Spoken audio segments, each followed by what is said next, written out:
Hello there. This time we're not doing a long intro. Welcome to the next episode of Saya no Uta. If you haven't already, please subscribe to the YouTube channel, turn on the notification bell, and join the Discord server. I'd love to have you a part of this community. All the rest of the links will be in the description down below. Enough talk, let's get into the next episode of Saya no Uta. Let's get the show on the road. I think I recognize this picture. After we finish our labors and get into bed, I show Saya what I found in Ogai's house. It looks familiar. Yeah, I've definitely been there. The photograph that Saya had selected is the one with the Tochigi Prefecture address on the back. That's a house, right? I see trees and mountains. Yeah. Wow, Fuminori, you can see pictures now? A little. At the outset of my ordeal, I had to depend entirely on my sense of distance to decipher what I saw. The houses in front of me, the mountains far behind them, the clouds high above, only distance and scale told me what they were. Photographs and other flat images used to be nearly impossible to make out. Recently, however, I've gotten better understanding what things are by their shape. I know what the mountains and sky look like, for instance, and how to tell them apart from buildings. Each of the three pictures shows a similar scene, a lone house in the middle of a thick forest. Dad called it as a retreat. He said no one would find us there. Is Dad capping? Dad out here capping? I don't know. Judging by the address on the back of each photo, they probably are excellent places to hide from prying eyes, but why three? The dates are pretty old, and it seems odd that they were all taken within a few days of each other. Maybe he was scouting properties, looking for the perfect location for his hideaway. Saya recognizes only one of the houses, so that must be the one Ogai picked. Checking the location on a road map of the Kanto area, I find that it's about 3 hours out of Tokyo by car.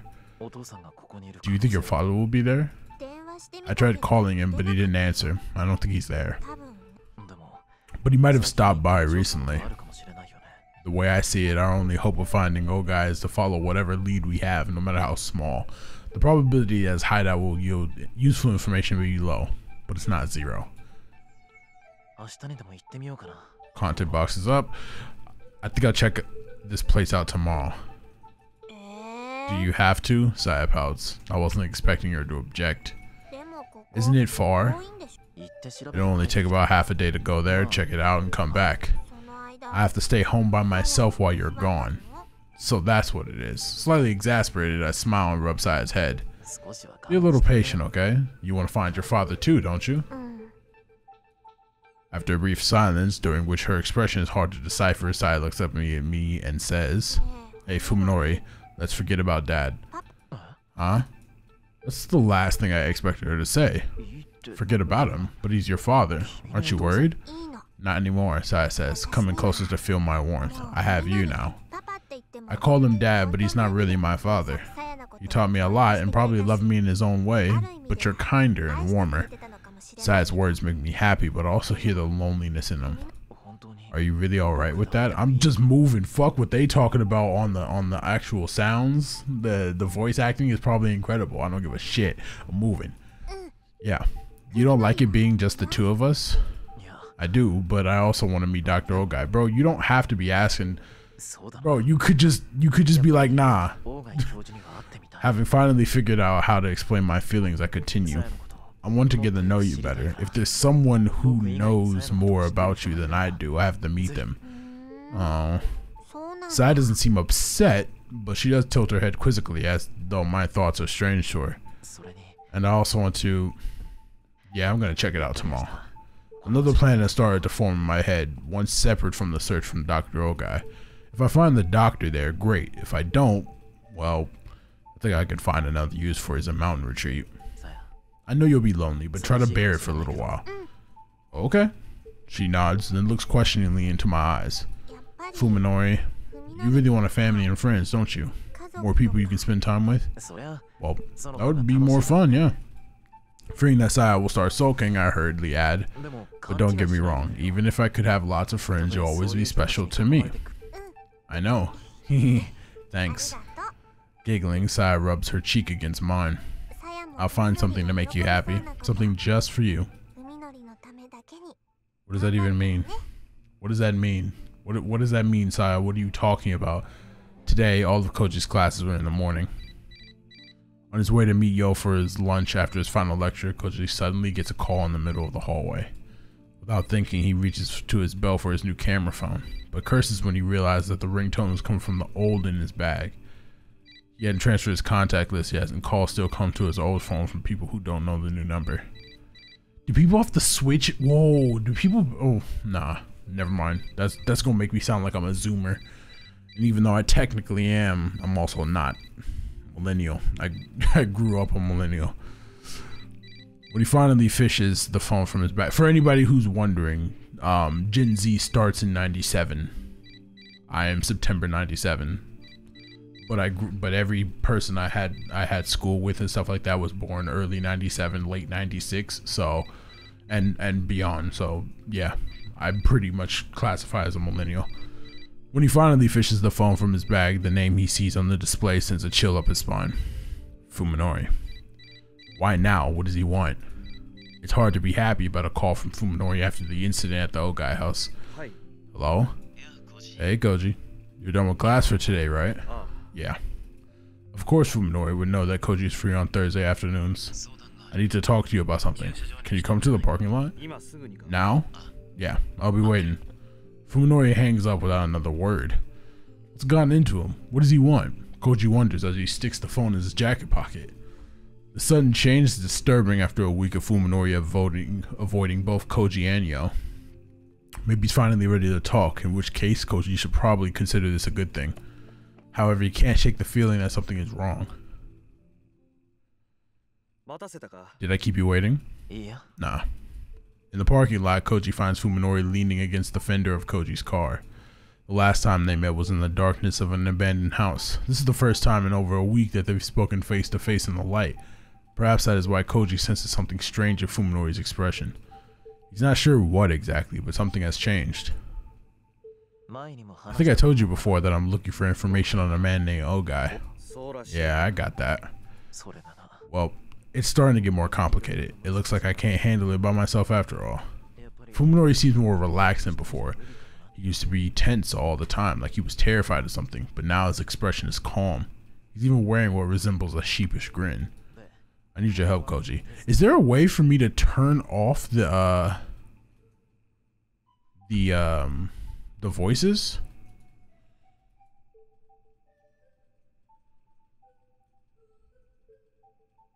Let me see. Voices off. There we go. Apply. We don't need voices. I'm talking. I need your help, Koji. Nevertheless, some instinct is telling Koji that Fuminori's changes are not for the better. Why the sudden change of heart? Koji asks, keeping his expression neutral to conceal his suspicion. You're curious, aren't you? Fuminori responds coolly. His smile, unreadable as ever, offers no glimpse of his true motives. You searched Dr. Ogai's house after me. It's a waste of time for us to look for him separately. We should team up. Why? Why does he sense malice, thick and viscous, lurking behind Fuminori's smile? Anyway, I need your car today. Mind driving? I guess not. Fuminori's car was destroyed in the accident, so Koji isn't surprised that he needs a lift. Koji unlocks his car and gestures for Fuminori to take the passenger seat, then gets behind the wheel and starts the engine. I keep forgetting in Japan it's on the right hand side for driving, not the left. Well, where are we going? North Tokiji, near the Nazu Heights. Tokiji? Koji can't believe his ears. Here's the address, Fuminori says, handing Koji a photo with an address on the back. We need to find this building. He seriously expects to be driven over 100 kilometers and back. Koji doesn't know whether to be angry or impressed. If we leave now, we should get there by evening, right? Yeah, maybe. Koji sighs heavily, tapping the steering wheel as he calms himself down. Now that he's come this far, the only thing he can do is see his friend's craziness through to the end. Is this a vacation home or something? Probably. Dr. Ogai should be there. Koji isn't looking forward to meeting the owner of that creepy house, but he's even more uneasy about letting Fuminori go alone. It looks like he just has to grin and bear it. We might not get back until night. Sorry for the trouble. Don't mention it. Koji drives out of the parking lot, leaving the rest of what he thought to say unspoken. Fuminori's smile seems wrong somehow, like a mask hiding his true face.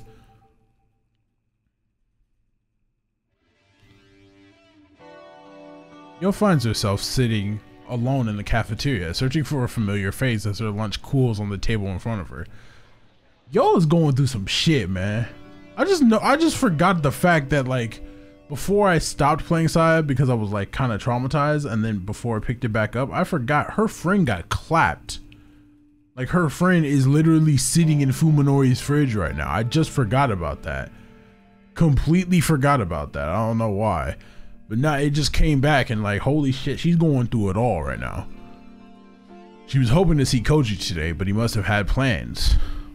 That wouldn't be at all unusual. Normally, Omi and Fuminori would pick up the slack. But Omi and Fuminori aren't here anymore. Omi's fucking dead, and Fuminori is just not on timing right now. Yo puts down her chopsticks, her appetite ruined by the lack of company, and by the anxiety eating at her. Omi is missing. Fuminori has turned on her, and she has no idea why. If Koji were here, she could count on him to distract her with some idle conversation. Now that she is all by herself, Yo becomes keenly aware of how little tolerance she has for loneliness. Bro, make some new friends. Aren't you all in college? She begins to feel paranoid, like the whole world is plotting to take her from everything that she cherishes. Wow. Okay. What is going on here? Where is Omi gone? Is Fuminori really unrelated to her disappearance? Or is he the key to this mystery, as Koji and Dr. Tenbos expect? Yo recalls the events of last Thursday. Alone and without an outlet for her pain after Fuminori verbally eviscerated her, Yo was lucky enough to run into Koji. Although he could hardly make her problem go away, his kindness was a comfort. At the same time, Obi was on her way to Fuminori's house, and she hasn't been heard from since. Yo has only been aware of Fuminori's connection to Omi's disappearance since yesterday, when Koji revealed the truth during their visit to the hospital. What if a new possibility occurs to her, a reason for why Omi suddenly decided to visit Fuminori? What if it hadn't been a coincidence that Yo ran into Koji that day? What if Koji and Omi had known what transpired between her and Fuminori and had decided to act separately? Omi might have seen the confrontation in the courtyard. She might have been eavesdropping. It's not unthinkable. As the idea forms in her mind, Yo feels as though something is tearing apart her body from the inside. It's only a possibility, but if it's true, then whatever happened to Omi is your responsibilities too, isn't it? Yo clutches her head, groaning in agony. The food on her tray is now cold, not that she would have eaten it anyway. Despite her frustration and anxiety, Yo is unable to act on her own. She has never been good at adapting to challenges, and no one would ever call her proactive. She hasn't the slightest idea how to respond to the situation. If Omi were here, she would probably tell Yo to think positive and trust her instincts. Yo is always dependent on her best friend's energy. Now that Omi is gone, Yo realizes just how weak and useless she is. Is this... there we go. Just in case I like lean forward. No. There you go. She can only sink deeper and deeper into the abyss of self-loathing. The sudden ringing of her phone pulls her back from the brink of despair. It's a text message. There's no title, and the sender is... Omi, Yo cries out in shock. The message itself is even more baffling. If you want to know about Sakizaka Fuminori, come to his house alone, tell no one. Okay, so this is clearly Saya, right? Clearly, this can't be anybody else. Saya was the one that killed Omi in the first place, so this has to be Saya. The message bears no trace of Omi's personality, but Yo can't deny that it was sent from her phone. She takes a deep breath to calm herself before typing her reply, taking care that excitement doesn't cause her fingers to slip. Is that you, Omi? Where are you? Yo presses send. The screen shows that her message was received. As she waits for a reply, her mind fills with questions. Is someone else using Omi's phone to send text messages? If so, why to her? Yo, is Saya about to cook? Like, is Yo about to die? Something suddenly occurs to her. She and Omi have exchanged countless messages over the years, many of which contain the sort of embarrassing confessions that close girlfriends share. At times when her feelings for Fuminori grew too strong to contain, Yo often put them into words for Omi to read. Did Omi put a password on her phone? Even if she had, the person who had sent the message was obviously able to unlock it, which means that whoever has it has full access to her history. Do you want to know about Sakizaka Fuminori? Yo reads the strange message one more time. Whoever sent it must believe that Yo has an interest in Fuminori. The phone rings again, startling Yo, but she quickly recovers and looks at the screen. There's no title, and the sender is still Takahata Omi. I'll tell you everything when we meet. Come alone, tell no one. It's not Omi. She would never try to scare Yo with such a mean-spirited prank. Anxiety has brought Yo almost to tears. Her mind isn't made to deal with this. How weak is Yo, bro? Like, what? You can't be over here like, if your, okay, we know your homegirl's dead, but if you don't know your homegirl's dead, you gotta go get her.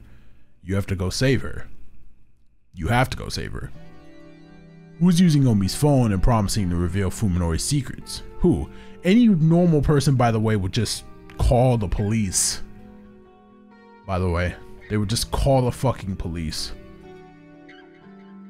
Yo desperately wants advice from Koji, from anyone. She even starts to dial Koji's cell, but a sudden suspicion stops her. The sender might be somewhere nearby, watching her at this very moment. A cold chill runs down her spine as she looks furtively around the cafeteria. Come alone, tell no one. The lifeless characters on the screen are like a knife against her throat. However, Yo clutches her phone and forces her heart to stop pounding. Isn't this cowardice exactly what she hates most about herself? Yet finally, get some fucking balls about you. I know you're a woman, but get some balls about you, bro. We gotta push. Doesn't she want to know what she's capable of? Doesn't she want to do more than sit and wait? Yo realizes that her hand is shaking. How easy it would be to just give in to her cowardice, to convince herself that Omi and Fuminori are beyond her reach. That is what she truly wants. Even if it means abandoning dignity and loyalty, she wants to flee from the unknown. But she also knows that even escape is beyond her. Yo understands herself well.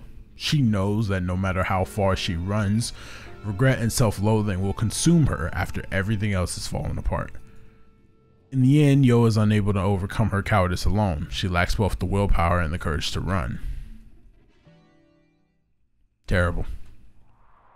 Oh, she went anyway. The afternoon silence is somehow forbidding. A stink is in the air, the stick of garbage left out to rot. Even this perfectly normal residential neighborhood seems ominous to Yo in her current state. She feels like she's standing in the middle of a necropolis, as if everyone in the houses around her is dead. That's because they are, most likely. Yo pushes her fear aside and presses the buzzer on the Sakisaka house front gate. Fuminori wasn't in class today. Is he home? He couldn't have sent those awful messages, could he? She doesn't even want to consider the possibility, so she forces the unwelcome thought from her mind. There's no response from the intercom. Yo doesn't know, of course, that Omi stood in the same spot 1 week ago, staring at the silent intercom with the same confusion that Yo is experiencing now. She, however, is not forced to wait as Omi was. The phone in her pocket rings, catching her off guard. It's another text message from Omi's phone. Come in, the door is open. Yo looks around quickly, a shiver running through her as she realizes that she's being watched.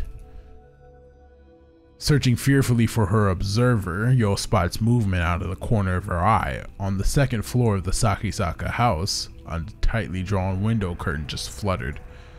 The person who sent the messages is inside the house. Only now does Yo realize that every other window has its storm shutters closed. No matter what happens inside, no one will ever know. This time, she nearly gives in to the intense urge to flee. But the terror she feels towards her invisible watcher is stronger and will not permit her to turn her back upon the open window. She has nowhere to run. Yo bursts into tears, unable to take a single step. The phone in her hand rings again, demanding that she enter. She steps through the gate. You ain't got no hope. When she enters the house, an overwhelming stench assaults her nostrils. The house is dark even though it is in the middle of the day.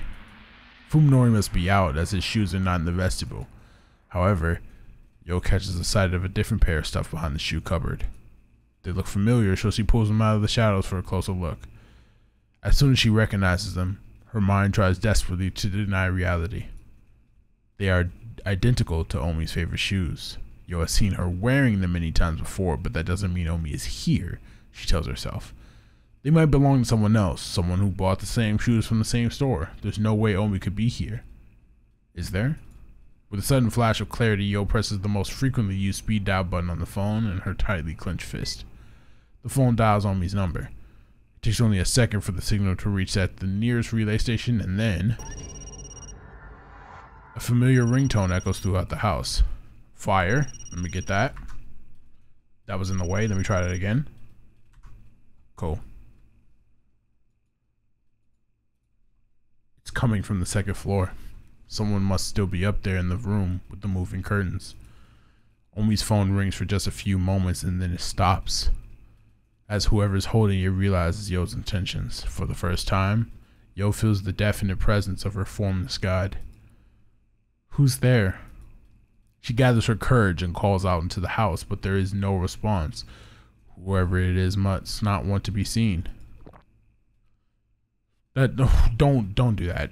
Swallowing hard, Yo walks down the hallway to the staircase. Maybe it's Omi. Maybe it's Fuminori. Surely it's just the two of them playing a prank on her. Koji might even be here with them. Yo's mind fills with comforting images of her friends. She needs to believe that there is still hope, otherwise she could not take another step. Is that you, Omi? Fuminori, are you there? This is so cucked, bro. This is so cucked.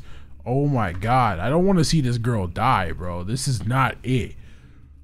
As she climbs the stairs one at a time, Yo calls out in a voice choked with tears. When they see her sobbing, they'll probably laugh at her. Let them. It would be the happiest moment of her life. She just wants this torment to end. You're finna die, Yo. I'm so sorry. She tries to move faster, but her trembling legs will not let her. With each agonizing second that passes, she begs for a release from this nightmare. After climbing for what seems an eternity, Yo finds herself standing in the second floor hallway. No sound greets her. There is only the gloom brimming with silent malice. Omi? Omi, are you there? She shuffles forward, calling out in a weak voice. Come out already, please. I can't take this anymore. The door in front of her is half open. It must lead to the room that overlooks the front gate. Yo watches helplessly from a corner of her mind as her body, seemingly to move on its own volition, slowly opens the door. The room is empty. The damp, stinking air clings to Yo's skin. Please, stop this. She's at her limit, unable to take a single step more. Her spirit has been utterly crushed. Perhaps this is the moment her tormentor was waiting for. Oh. Something tells me she's not gonna die. Something grabs Yo's arms from behind, something flexible and strong like slime-covered rubber. As the oh, that sound is so fucking AIDS. As the thing binds her limbs, finger-like appendages tear roughly through her blouse and force their way inside. Yo screams at the top of her lungs, amazed that she still has the strength to do so. Responding to her distress, primal energy surges through her body as she flails wildly to free herself. Okay, we need the voices. We need the voices. We gotta hear this. However, the grip of the thing behind her remains unbreakable.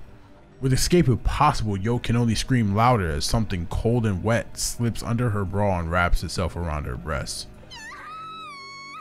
She is helpless to resist as the invader squeezes her breast and sucks at her nipples. Okay. Alright, Saya, you are tripping. You are tweaking, which have gone stiff with fear under the horrifying onslaught. Your nipples are hard because you're scared? Is that what's going on? Her ears are filled with the sound of something slimy sliding over her skin. Oh, okay, I was like, what? As the loathsome assault on her breast continues, the unimaginable terror threatens to drive Yo utterly mad. Her throat is already raw from screaming, and now she can't even breathe as she struggles desperately against her attacker. That sound, bro. Suddenly, the thing releases its grip on her breast and pulls out from under her bra. Yo falls to the floor, unable to support herself on her unresponsive legs. The creature that grabbed her is still here, lurking in the dark corner of the room.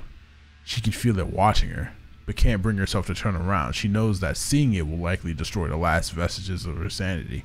You're about to die. From close by comes the beat of buttons being pressed. Yo hears a cheerful electronic sound, terribly out of place in this room, and sees the phone in her hand blink coldly. A new text message has arrived. She is powerless to stop herself from reading the characters on the screen. You're pretty, and your breasts are so big and soft. I bet they're good for attracting males. Now she has her answer. The messages from Omi's phone were sent by the thing that just mauled her breast. Okay, Saya, what are you doing? What are you on right now? Whatever it is, stop. God. Yo curls up into a tiny sobbing ball, unable to raise her voice or even move. Oh God, please save me. Okay, never mind. Voices back off. We don't need voices. We don't need voices. We don't need voices. The creature makes a burbling sound. Yo somehow understands that it is laughing at her. That must be how you tempted Fuminori. You tried to steal him from me, didn't you, thief?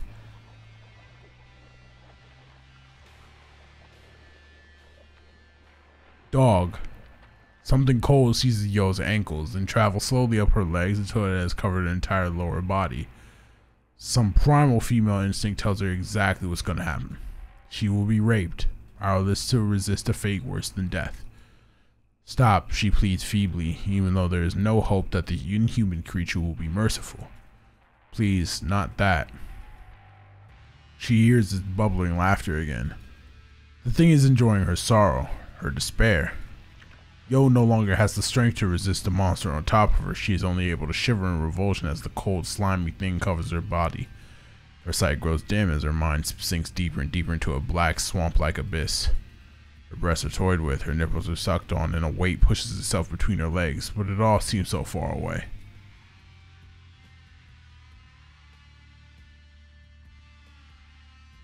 I won't kill you. Through her mind is now barely functioning, Yo hears a voice whisper to her inside her head.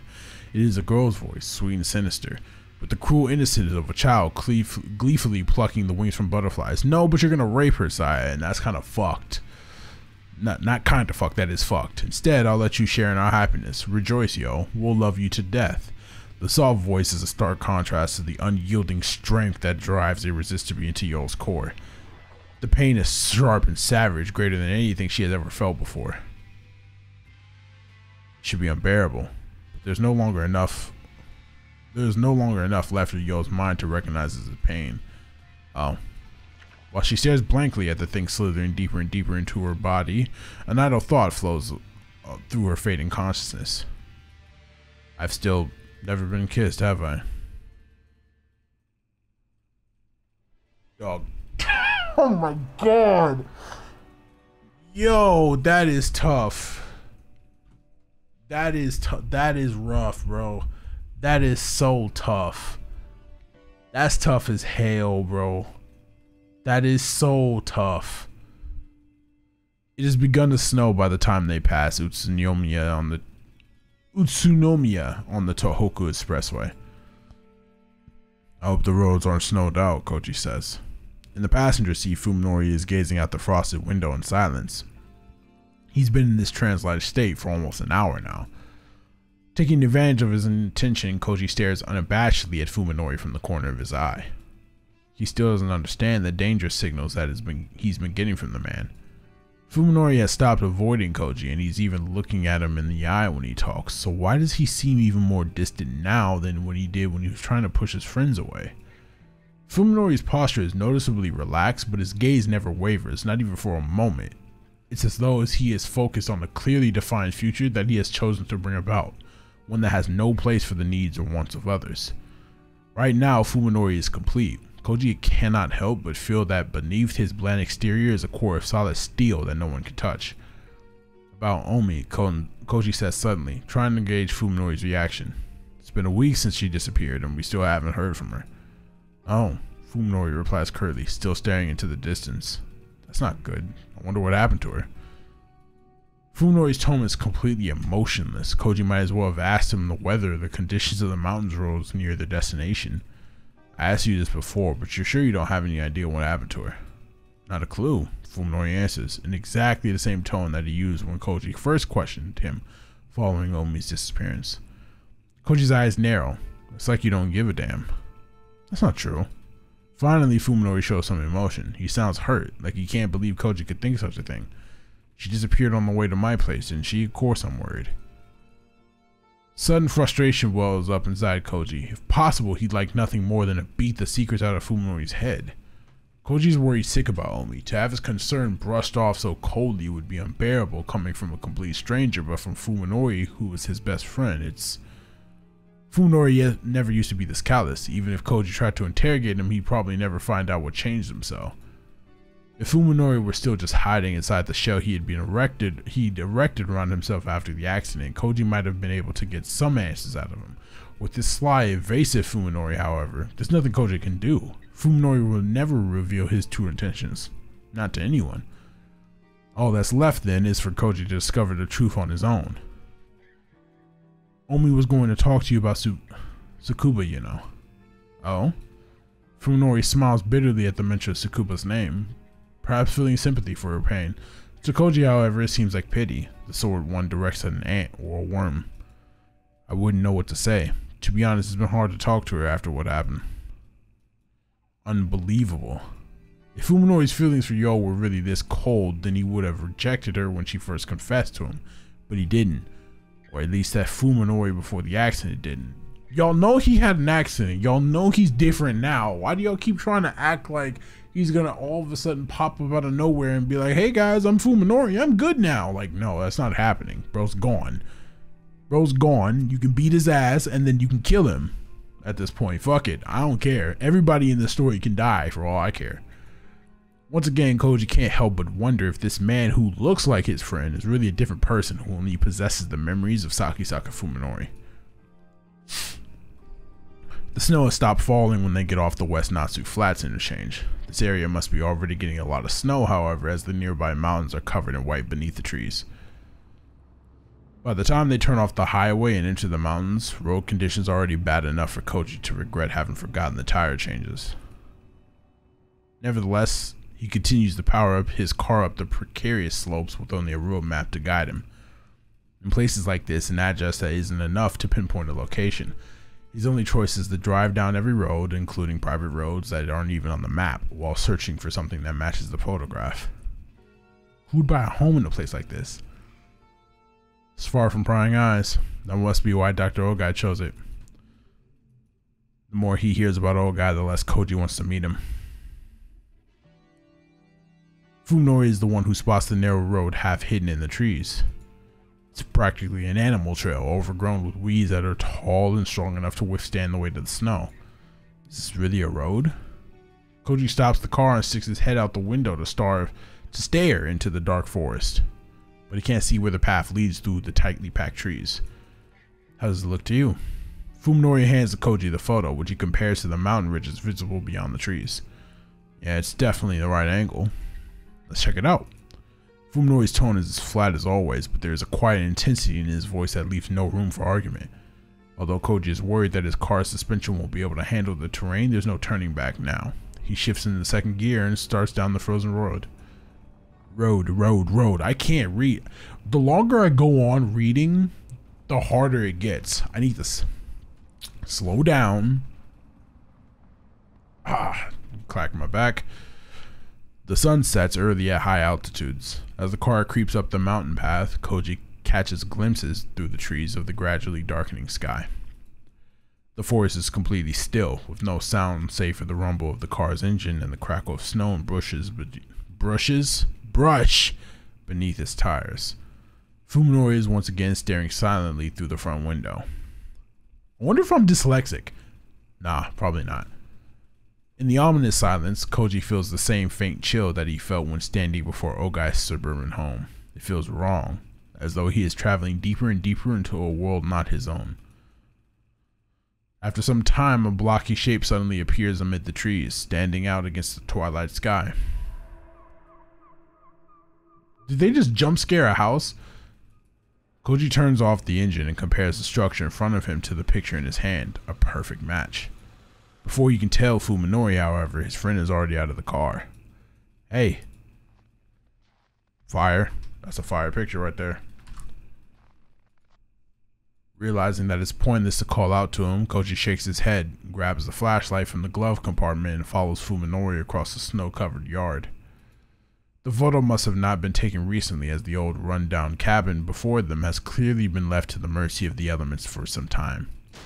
The front door appears to be locked, but Fuminori kicks it down without a second thought. Koji just watches, knowing that nothing he could say now would matter. All of the windows are shut with heavy curtains, and the gloom inside is thick and stifling. Fuminori turns on his own flashlight and starts rummaging through the cabin without regard for its owner's privacy. Koji is reluctant to do the same, but it's obvious that this mountain retreat has been abandoned for a long time, just like the house in Tokyo. There's no point in being considerate now. He goes to search a different room. Soon after entering the cabin, however, he realizes that their search is meaningless. There's nothing inside but the bare necessities of life. Some rooms are even completely empty, save for a thick layer of dust on the floor. Of what few pieces of furniture are present, more than half appear to have never been used. There's an empty chest of drawers without a single scratch or handprint, but bearing the telltale signs of mold and moisture damage. The condition of the cabin is eerie, though in a different way to the filthiness of the house in the city. It's like someone put together a mock-up of a home and then left it to decay. The only signs that anyone lived here are found in the toilet, the bath, the kitchen, and the bedroom. It appears that the cabin was never used for anything but eating and sleeping. Beneath the darkened sky, the snow itself seems to glow with a cold, white light. The scene is like something out of a fairy tale, but to Koji it only serves as an unpleasant reminder that he has stepped outside of the reality that he knows. Next to the front porch is a plain wooden door half buried in the ground. It's locked, of course, but Koji sees no reason for restraint after what Fuminori did to the front door. The door offers surprisingly little resistance to Koji's heavy kick, breaking open to reveal a set of concrete stairs leading down to a pitch-black basement. Koji would prefer to leave such a forbidding place to Fuminori, but it's not like he can just ask him to take his place. He descends into the chilly darkness, the beam of his flashlight leading the way.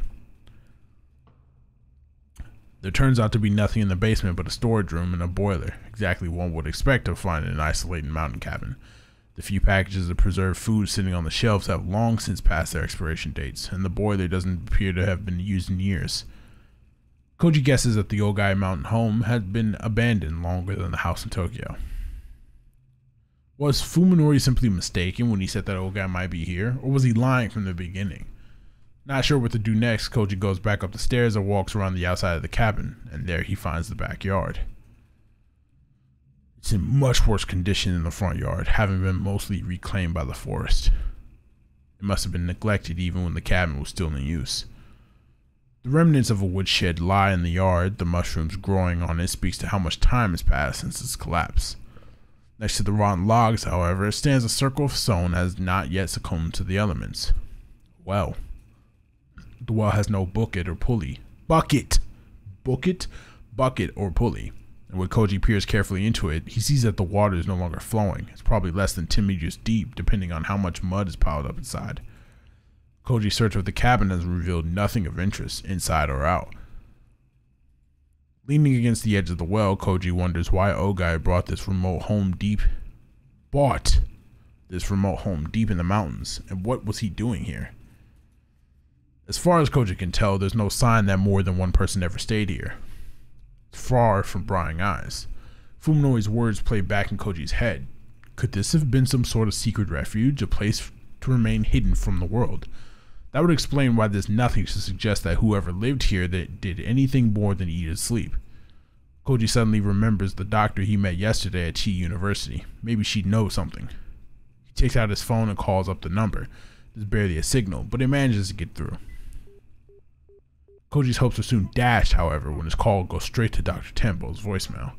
He considers calling back later, but realizes that it would be hard to talk to her with Fuminori around. Fuminori would not at all be pleased to learn that Koji and Yo went to see his doctor. Koji decides that he'd better tell the doctor what he can while he's still alone. Hello, this is Tono Koji. Thank you for your help yesterday. Koji leaves a clear and concise message, explaining that he went with Fuminori to Ogai's mountain retreat, giving the address, and asking for confirmation that the property belongs to Ogai. I'll call again when I get back to Tokyo. Goodbye. After hanging up, Koji thinks back to their visit at the hospital. Is Dr. Tembo actually investigating like she said she would? Her reluctance to speak of Dr. Ogai is weighing on his mind. He talked to Yo about it on the way home, but they were unable to decide whether the doctor could really be trusted. Speaking of which, how's Yo doing? Koji hasn't seen her today. He didn't say a word to her about his trip to Tokiji. She might be worried, especially so soon after Omi's disappearance. Something tells me she's not really in the mood to worry about you right now, Koji. Let's just say that. Thinking to check up on her, Koji dials Yo's number and is surprised when it rings longer than it usually does. Did she forget her phone somewhere? Just as he's about to give up, the call connects. The first thing Koji hears is a strange sound. It's not signal interference, but some kind of wet, distorted noise, like the voices, groans, or perhaps sobs of someone far away. No, that's exactly what they are. The person on the other side is crying. Tsukuba, is that you? Who's there? There's a response, but is it really Tsukuba's voice? It's too twisted with agony for Koji to tell. Panic surges through Koji as he realizes something is terribly wrong. It's Koji, Tonokoji. Is that you, Tsukuba? Where are you? After a short period of nothing but pained moans, words start coming through the speaker one by one, as though each act takes an act of will. I was attacked by a monster, and now there's something wrong with my body. What? What happened? Are you alright? You must be delirious because Koji can't understand the things she's saying. Her gasps and wheezes, however, are enough to tell him that she's in unimaginable pain. I'm rotting away. My skin is melting. My ear just came off. She's not making any sense. Koji feels despair, sees his heart in an iron grip. What is happening to Yo now, 100 kilometers away? Only her voice gives any hint of what she's going through. There's nothing he can do for her. Help me, Koji. This isn't how my fingers are supposed to look. What the fuck is going on? Call the cops, Tsukuba. Call for help. No, I can't let anyone see me like this. Yo suddenly breaks into a violent hacking cough as though trying to expel something filling her throat. Tsukuba!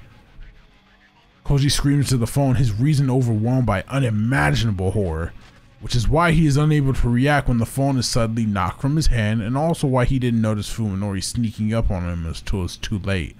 What? Fuminori seizes Koji's lower jaw with his right hand, cutting off Koji's angry shout. Koji can hardly believe the strength of the smaller man's grip. His biggest mistake was leaning him back against the well. There's nothing to grab onto as Fuminori pushes him backwards over the edge. He can only flail his arms vainly against the air.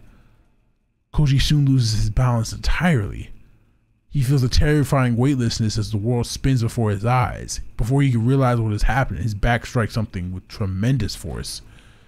He thrashes wildly as cold, dirty water fills his mouth and freezes him to the core. Only when his fingers find the wall of the well is he able to regain his sense of direction and right himself. On his hands and knees in the mud, Koji vomits filthy water out of his lungs. Fuminori, he tries to shout, but it comes out as a hoarse groan, distorted by the echo in the cramped space. Fuminori's laughter, on the other hand, is as clear as a bell. Sorry for interrupting your call, he says scornfully. Here, I'll return this. Fuminori tosses Koji's phone into the well.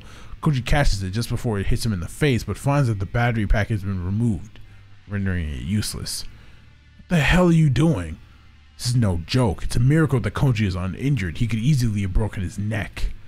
And just because he's not hurt doesn't mean that he's safe. Koji feels around the inside of the well, searching for something to hold on to, but the mud-covered stone offers no purchase. It's obvious that he won't be able to get out without help. Too bad the fall didn't kill you. Now you have to freeze to death. You really have no luck, Koji. You can't be serious, Koji starts to say, but trails off as the pieces finally come together in his head. Today's sudden change in Fuminori's attitude, that smile that has always seemed somehow malevolent. Fuminori hadn't been smiling at Koji, but at the thought of his friend's death. Why? He can't wrap his head around this turn of events. Why would Fuminori try to kill him? True, Fuminori had wanted Koji to stay out of his business, but is that really a motive for murder? It's not that I needed you dead right now exactly, but you might have become trouble later on. So I figured I might as well take advantage of this remote location to, well, disappear you. Wait, that was in the way. Might as well? You're doing this on a whim? Do you really need a reason to die? Fuminori replies coldly. He sounds truly amazed that Koji would ask such a thing. What makes you so special, Koji? People die for no reason at all. My parents did, and I almost followed them. You're crazy. Come up with your own reason, why don't you? You'll have plenty of time down there. Fuminori disappears from view, leaving Koji alone in the darkness with nothing to connect him to the outside world. Fuminori! Hey, Fuminori! Koji shouts at the top of his lungs, knowing beyond a doubt that if Fuminori leaves, all hope of rescue will vanish with him. No one will ever hear him calling for help from the bottom of this mountain well. It's Tsukuba! She's in trouble! Hey, Fuminori! Listen! Get me out of here! In his desperation, Koji no longer comprehends the futility of begging for mercy. No god or devil will answer him. His only hope is that Fuminori will have a change of heart. Praying for a miracle, he keeps calling Fuminori's name. Damn. Eventually, the sky grows dark as the bottom of the well. Koji can no longer make out the edge of the opening, and he has long since lost track of how many hours he has been screaming. Nevertheless, he continues to scream, for he knows that the despair silence brings will kill him. Wow, what a hell of an episode. This shit is crazy. This game does something to my soul, but I have to continue to get through it. If you guys like this video, please make sure to leave a like down below and comment and let me know what you think about the series so far. Are you enjoying it? Give it a thumbs up if you are. Please do. I really appreciate it. Also, likes help me out in the algorithm. You know, if you haven't already, please consider subscribing and turning on the notification bell so you don't miss a single video of mine, and join the Discord server. I'd love to have you as a part of our community. That's been it. I don't have anything else to say. Everybody stay safe, stay healthy, and as always, we move. I'll see you next time.